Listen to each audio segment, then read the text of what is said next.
Hello, and welcome to Rita's Celebration of Life. On behalf of our family, I wanted to thank everyone for all the kind and inspirational wishes. They have helped us cope with a very difficult week. I'm going to try to put the sadness of the past week aside and celebrate the joy of Rita. When we talked about a funeral, she told us that she wanted a celebration where her people closest to her could join together and share and comfort in classic Rita stories. Hopefully, these stories will make you smile the same way my mother always did. So, my name is Wendy Sims, and I am Rita's daughter. My mom was extraordinary. You all know this. She was loved by everyone. Rita had a way of lighting up a room with her humor and her kindness. People were drawn to her. She had so many gifts. My mom believed that one of the keys to happiness was surrounding yourself with people you love. She was an expert at this. Some of my clearest memories of my childhood involve the many times our family would socialize with other families. My parents had so many friends. We grew up calling their friends aunties and uncles. And their children of their friends were like family to us. Rita demonstrated the importance of these deep, lifelong friendships. Friends like Alan and Shirley Solomon, like Charlotte Geraci, Gloria Arquez, the Berman family, the Ween family, so many families throughout the years, the Friedman family, all the Belmont Country Club people, they were family to us, and it was super, super fun. It wasn't just her friends that were important. Family was front and center. Her sisters, Harriet and Lois, were part of the fabric of her daily life. While the Fink sisters all had different personalities, they balanced and supported each other. Whether it was through Jane Fonda workouts, family holidays, ear coning treatments, they were always there for each other, showing all of our cousins and now our children the importance of family. Well, I believe my mother had a very charmed life. It certainly was not perfect. She had a great ability to find the good in people and in difficult situations. Rita loved to laugh at herself and her life. I want to show you a video that was filmed almost 30 years ago at her 50th birthday party. Bob and I were making fun of her, and she told me later that it was one of the best moments of her life. Here is what we had to say. This is what we have. But then again, I mean, how hard can it be? We're talking about my mother here. She's not really that hard of a topic. There's just so much to tease her about. Brenda, you know, you people know her. She's not, you know, the most normal person in the world. I mean, we're talking about a woman that swings pendulums over food to make sure that the food doesn't have negative vibrations. Filming. I mean, Rita, this is the 90s. I mean, 30 years ago we got rid of this stuff. I can't even go into the house anymore. She put Shackley's industrial cleaner into the humidifier. She thought this would purify the air. I don't know what it's done for the air, but it certainly killed off all the insects. But we figured all you guys know about this. I mean, from masks to Shackley, to her nutrition, her existentialism. I mean, she's not a shy woman. She shared it with you all. I mean, any free moment you've had, she's told you. I mean, there's not too much more to say. But we both figured we could, you know, help enlighten you what it was like to grow up with my mother as our mother. First thing I'd like to talk about my mother is that she was always a very supportive woman.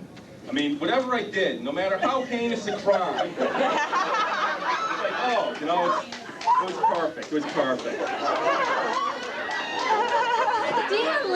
Stanley, don't yell at the baby. You don't wanna stunt the child's creativity. The child must express himself.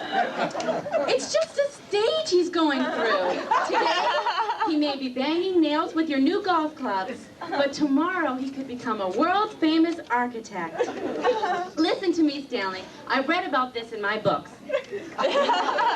course, I was 14 at the time, and I never became a world-famous architect. But she protected me, and I thank her for that. Although she was always very tolerant towards my minor deviations. Whenever I, waded into an area where I could get into serious trouble, I could always count on her as a disciplinary force I needed most in my life. Let me share something with you. When I was in high school, I experimented with a few chemicals. I'm quite ashamed of it now, but everybody was doing it. I figured, what the hell? Then one day, she caught me in the act, and this is what happened. Coke? Coke? You're drinking Coca-Cola? Oh my God, that's poison! That's poison! Did you know there are 6.5 tablespoons of sugar in each glass? Don't you know that stuff will kill you? Oh, you haven't been listening to me. She took the soda pop from me and flushed it down the toilet. I learned a valuable lesson that day. What the lesson was, I don't know, but I'm sure it was valuable. All kidding aside, we both feel mighty lucky to have such a wonderful mother. She's always been there for us. Although we've often questioned her logic, we've never questioned her heart. With luck, we'll have her around for another 50 years. Happy birthday. We love you.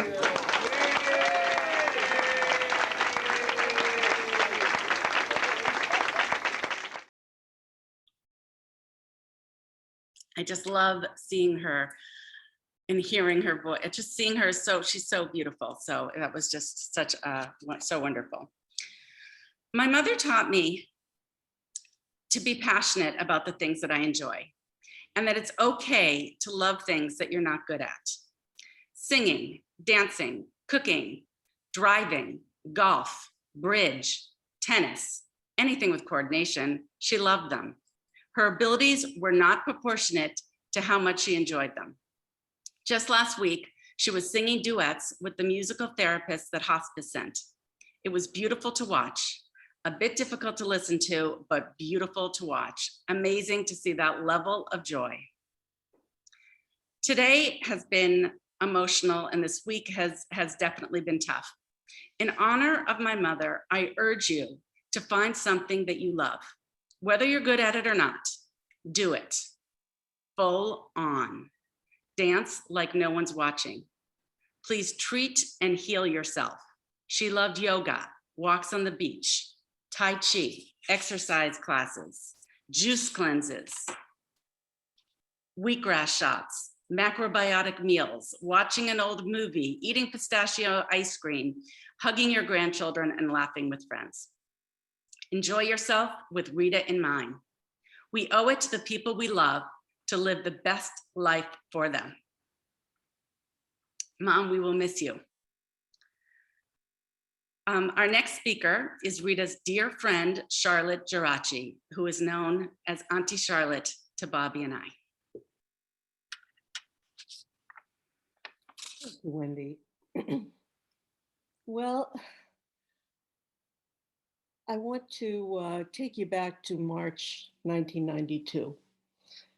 Place is Logan Airport, International Terminal. Rita is there with her father, Joe Fink. I'm there with my mother, Ida Gopan. We are about to leave on an incredible trip to Israel. My mother and I had never been there before, so we were ecstatic. Joe was happy he was going back one more time. As we were about to go into security, Stanley pulled me aside and he looked at me very sternly and he said, "Charlotte, I don't want any trouble." Okay, what could there be? How could there be trouble? We had our own guide, we had a private car. Anyway, the next day we landed in Tel Aviv. We went out to eat and then we went to bed. And I was asleep immediately in a room with my mother, and Rita was in the next room with her dad. And in the middle of the night, I heard this ruckus outside the door. And I heard a man yelling in Hebrew, and then he switched to English and he said something about arrest. And then I thought I heard Rita's voice. And I opened the door, and sure enough, Rita had left her room, gone in the room across the hall, which was under construction. There was a mattress on the floor, and she had decided to sleep there because she couldn't stand her father's snoring. I looked at her and I said, Rita, Stanley's going to kill me now. And she said, no, he isn't. And she said, come on over, you can hear through the door. And until you saw that Israeli security agent looking at her and just shaking his head, and he said, you will go back in your room now. And she did. We had an incredible trip. We rode camels together. We danced on the stage at the Y in Jerusalem together. We saw everything. We had an incredible guide. There were a few interesting sidelights. Joe Fink turned 80 while we were there, and we had a little party for him. And when we got to Jordan, the river Jordan for our tour, he disappeared. And I said, Rita, where's your father? And she said, I don't know, but he'll show up. And he did. He came back. He was a little wet. Where'd you been, Joe? He said, well, I baptized myself. And we were horrified. And he said, listen, just, I'm double checking. You never know. Well, I bring up Joe Fink because he introduced me to Rita. I was walking my little infant. I think Scott was maybe 6 weeks old. It was wintertime, and it was at Town Estates where we lived. And there was a man, an older man, walking with a little baby boy in a carriage, a little bit older than my son. And we started to talk. And he said, I want you to come to my daughter's house. He said, she's going to be your best friend. You're going to be her best friend. And he took me and he introduced me to Rita. And Rita, it didn't surprise her that her father had picked up this stranger and brought her home and tells her this is going to be your best friend. And it happened, and it was. And I met this glorious woman, always smiling, always happy, never had a bad word to say about anyone in 55 years. That's how long we had been friends. I invited Rita to come over for dinner. I wanted to meet the handsome man she must be married to. She was gorgeous, trim, fit, glamorous. And they came, and we lived on the second floor, and Rita came bounding up the stairs with her usual energy. And at the bottom of the stairs was this man, and he was groaning, and he said, oh, I'm in such pain. I'm in such pain. And that's how I met Stanley. And little did we know that we were going to meet somebody with the greatest sense of humor, one of the best of anyone I know. After we had dinner, Rita, instead of sitting in a chair next to him, sat on top of him and was nuzzling him and cuddling him. And I know, as her best friend, that she held those feelings their entire marriage. When we first got to be friends, and we kind of bonded over our love for Elvis Presley as well, that was very easy. We realized we had similar backgrounds. We both came from religious families. We were both middle class. We were both just happy people, happy to have our children, happy to be young moms, happy to giggle with one another, happy to sing along with the radio and go to the movies, and nothing highbrow, just normal, just what we enjoyed doing. We didn't have to impress each other. We just accepted each other as we were. Rita she was like a firefly. And if I think about, what was she really like? She was like a firefly. She would flit from one activity to another. If I wanted to see her in Florida, it would have to be after she had 3 classes in the morning, and then she could fit me in for lunch, but she would be then going back to maybe a walk at the Murakami Gardens or whatever. She had boundless energy. And I mean, that was one of the things that I loved about her, that she never was down. She was always wanting to move, and she was always endlessly curious. She read incessantly. She read about the latest things and introduced me to a lot of those things. And we were very different. I thought some of the things she was interested in were just things that I wasn't interested in, but I respected her and I loved her curiosity, and I loved what I learned from that curiosity. And you already know that she had a Shackley distributorship. She became incredibly successful, and that's because she was such a good person, and she was so good to the people that worked with her, and she mentored people, and she gave of her time. So it's no wonder that she was so successful with that. Now let's move ahead to 1979. I got a call from Rita one day, and we actually spoke almost every week for 55 years. It's a lot of phone calls. And she said to me, Let's go get a master's degree." And I said, "What are you talking about?" She said, "Well, we can go get a master's degree in a year." And I said, "Well, that's really great, but I've never finished my bachelor's degree. And last I looked, you have an RN degree." She, "Oh, but that's okay. They'll take us." I said, "Who?" She said, "Antioch." I said, "Antioch? You're going to go to Ohio?" "No, no, they have a branch in Cambridge, and they're looking for people like you and me." And I thought, this is just absurd, but this is another one of Rita's, passions and energy. "No, no, we'll go, we'll have an appointment and you'll see. I already spoke to them." I said, "Well, who's them?" She said, "Well, the president was the girlfriend of Werner Erhard." Now, Werner Erhard was the founder of EST. So that shouldn't surprise anybody that that was somebody that Rita would absolutely look up to. Well, anyway, we each went to our individual interviews, and for some crazy reason, they accepted these two housewives from Newton into this completely multiracial group of students, a very, very small. I think we were a test case for them.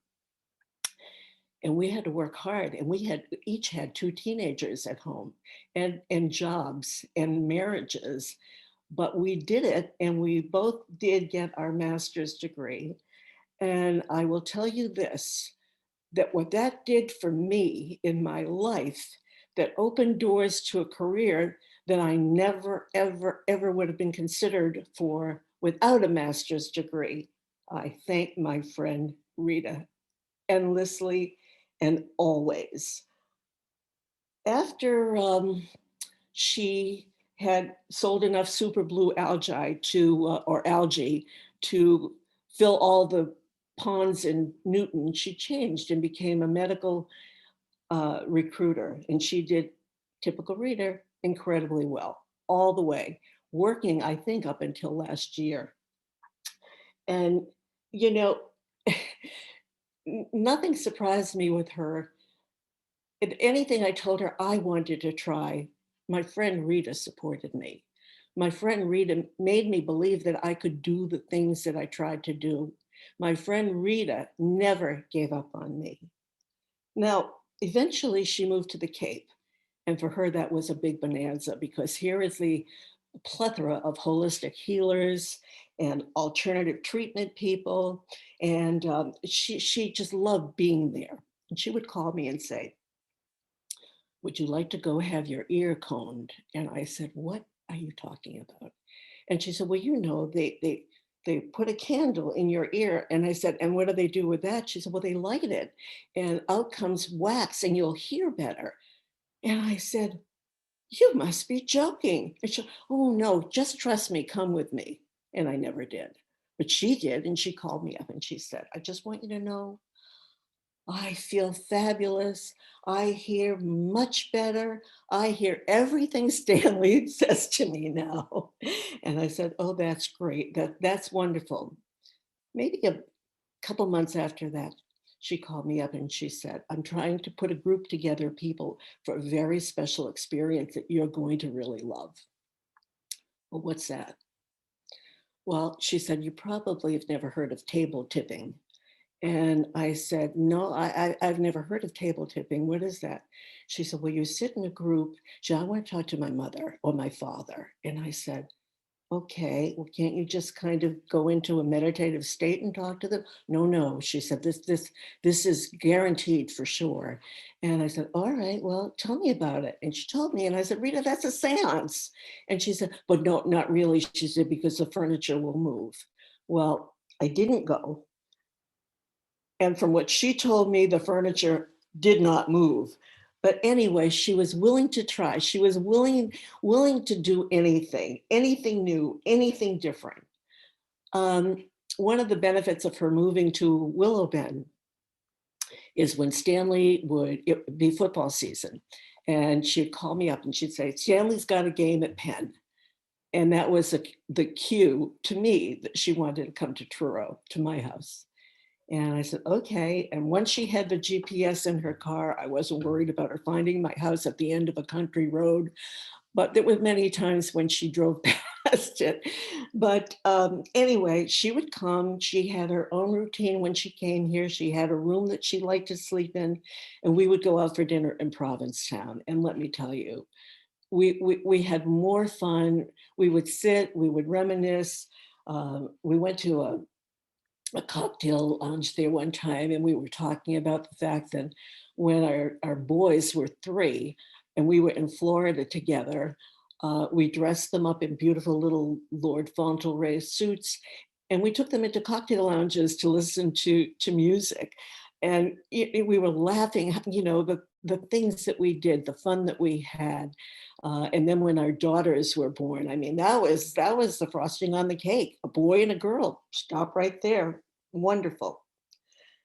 Anyway, I'm going to end with a message for her grandchildren. Alyssa and Jake, I know more about you than you could ever imagine. Your grandmother, her voice used to change when she would bring up Alyssa and Jake. She would become almost in a breathless whisper, like a Jackie O voice. She was so moved, so passionate, so thrilled, so proud of you. So I started thinking, what if she could use my voice today? What would she say to you? And your mother said a little bit of it. But I think she would tell you to be your own best friend, to be awesome.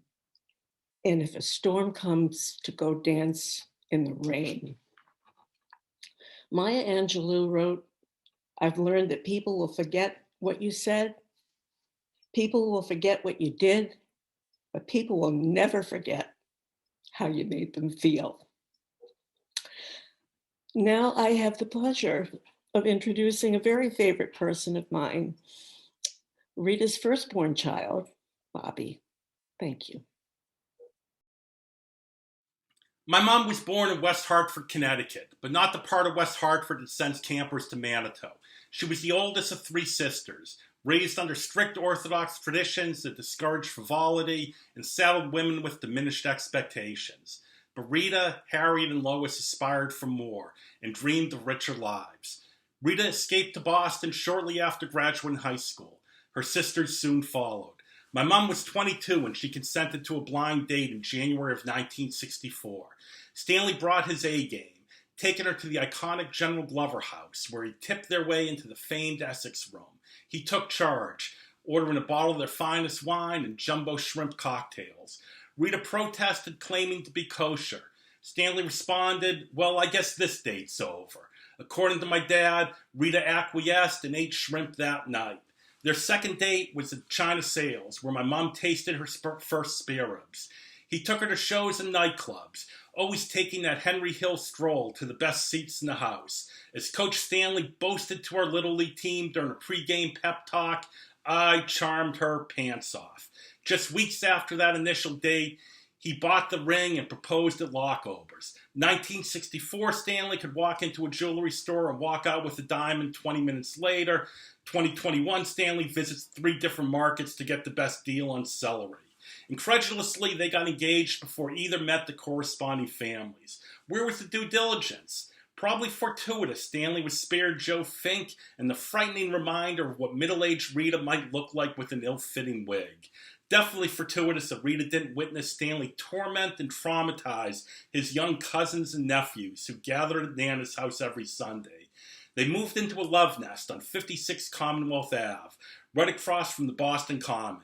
Living downstairs were Joe and Gloria Arquez, who played Fred and Ethel to the Wallsteins' Desi and Lucy comedy team. There were duck boat rides and picnics in the park. They went out for ice cream almost every night. Again, they met in January, were married in May. My seed was planted by the following February. Intent on raising a large family, Rita was pregnant with Wendy 9 months after my birth. Then something happened. I learned to walk. More troubling, I learned to pee while walking. Rita's Sergeant Schultz-like supervision was no match for this devious toddler. Rita sent Stanley in for surgery, which was okay by me, as I never wanted to share my beloved mommy with anyone. Few understood their mutual attraction. Rita was beautiful, kind, and empathetic. She possessed a childlike wonder and contagious optimism. She was non-judgmental and saw the good in everybody, including my father. Conversely, Stanley was pretty much the opposite. The naysayers failed to account for their Beauty and the Beast dynamic. She brought out his inner humanity, and he was hopelessly devoted to her. Stanley even taught his Apollonia to drive, an accomplishment unfathomable to Wendy and myself. Our driving lessons invariably ended with screaming and tears, but with his beloved Rita, Stanley could be nurturing and patient. Teaching Rita to drive rivals anything Ann Sullivan did for Helen Keller. Unfortunately, his tutelage with the TV remote and garage door opener fell on deaf ears. Rita never learned to pump gas. She never had to, as Stanley always made sure her tank was full. He regularly drove 20 minutes to Broward County so he could save 20 cents a gallon. But I'm digressing. They moved to Auburn in 1969, and Stanley bestowed Rita a team of au pairs who took the brunt of my abuse. Faced with suburban ennui, Rita embarked on a lifelong journey of harebrained obsessions and get-rich-quick schemes. Stanley was always there providing sarcastic encouragement. Stanley supported Rita's efforts to sell sunglasses, jewelry, vitamins, blue-green algae, as well as all those pyramid schemes. He acquiesced to her health food fads, the crystals, and the ever-expanding circle of healers, psychics, flakes, and lunatics. But it was a two-way street. Rita tolerated Stanley's toupee and his insistence on storing old grease and liquor bottles under the sink. She even remained faithful during Stanley's inexplicable 3-year Ascot phase.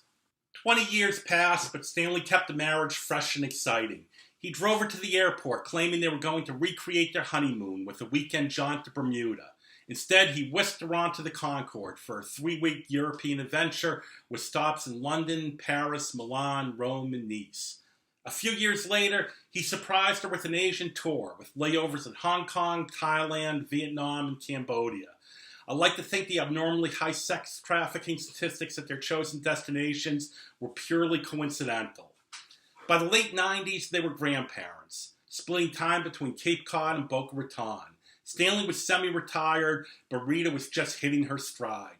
She became a nurse recruiter, filling hard-to-fill positions at hospitals across the hinterland. Rita was dumbfounded by the necessary technology, but she loved to talk and possessed a special talent for connecting with candidates. They built a successful business together. Stanley took care of all the administrative and IT functions. Rita made it rain. They had almost 4,000 square feet of living space to the Cape, but chose to share a small office. I guess they really hated being apart, even if they never admitted to that fact. 3 years ago, their madcap rom-com took a darkly poignant turn. Rita was diagnosed with breast cancer. Her decision to eschew traditional medicine brought tremendous strife to our family. Rita was the only one who didn't grasp the ramifications of this course of non-treatment. As much as Stanley disagreed with her decisions, he respected her right to choose and fiercely protected her from all criticism. Rita was always high maintenance. Cancer Rita was off the charts demanding.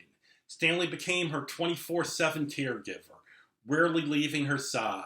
This anti-hero's commitment and selfless dedication provide an unexpectedly touching end to their amazing love story. There are so many people I should thank right now, but I'll limit myself to a few. Our amazing caregivers, Cynthia, Mercy, Marie, and Tatiana, showered my mom with love and attention. Cynthia, my mom loved you like a daughter. You were all incredible. I can't thank you enough. Wendy, it's hard finding silver linings with an experience this horrible. But they are some. I've never felt closer to you and more thankful to have you as a sister. You've been here since getting vaccinated in March. You immediately took control and helped right the sinking ship. I am forever grateful for what you accomplished and what an incredible daughter and sister you are. I love you and look forward to our future together. Dad, I don't know where to begin. I would spend 4 hours with Rita and return home shell-shocked. You never took a break. How can someone so physically meek be so strong and resolute? I'm eternally grateful for what you sacrificed for our mom and for our family. Thank you for living so long. Your parents died young, and you were always upfront about your life expectancy. You purposely carried loads of life insurance. I'm grateful you got to witness the last 2 giant Super Bowls, the OJ trial, and all those YouTube videos of stupid people hurting themselves. I'm grateful that we got to watch PTI together and not Newsmax. I'm grateful that I get to hear you bitch about what a lousy investment those life insurance policies were. A wise man once said, a man provides, and he does it even when he's not appreciated or respected or even loved. He simply bears up and does it. Thank you for always being a man's man. That said, I hope you realize that I always appreciated, respected, and absolutely loved you. Even when my words may have indicated otherwise, I take comfort knowing you probably feel the same about me. After Rita started hospice, I made it a point to end each day by telling her how much I loved her, how proud I was of her, and how thankful I was to have been raised by such a loving and doting mom. There was nothing she wouldn't do for us, aside from cooking an appetizing meal or buying Twinkies. I have so many fond memories of our time together. It's hard to pick a favorite, but forced to choose, I would say it's Miami Beach. Me and Wendy curled up in your arms, and you reading us Casper the Friendly Ghost comics. Basking in your maternal glow, I never felt so safe, so contented, and so loved. Rest easy, my angel. I love you to the stars and back.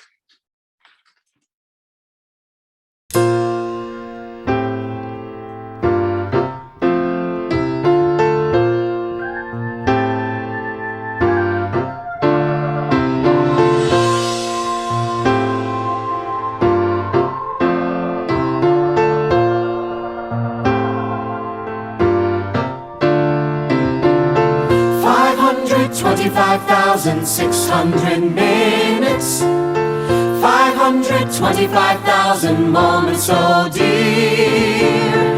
525,600 minutes. How do you measure a year? In daylights, in sunsets, in midnights, in cups of coffee, in inches, in miles, in laughter and strife. In 525,600 minutes, how do you measure a year in the life? How about love? How about love? How about love? Measuring love. Seasons of love. Seasons of love.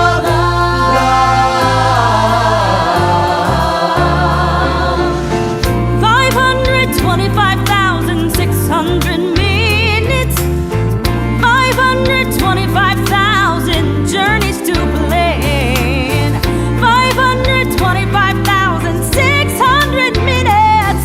How do you measure the life of a woman or a man? In truths that she learned, or in times that he cried, in bridges he burned, or the way that she died. It's time now to sing out, though the story never ends. Let's celebrate, remember a year in the life of friends. Remember love, love. You got to remember the love.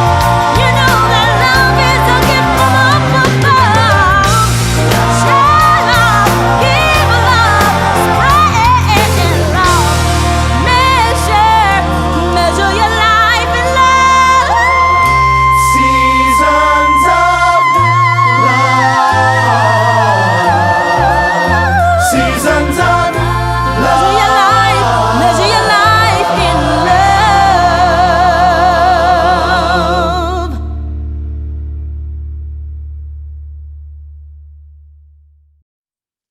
So for the next few minutes, we thought that we would, if there are people that have some things that they would like to say, like to share a story, a short story, just a few moments. If you are interested in sharing, please go into the chat and just write your full name and let us know.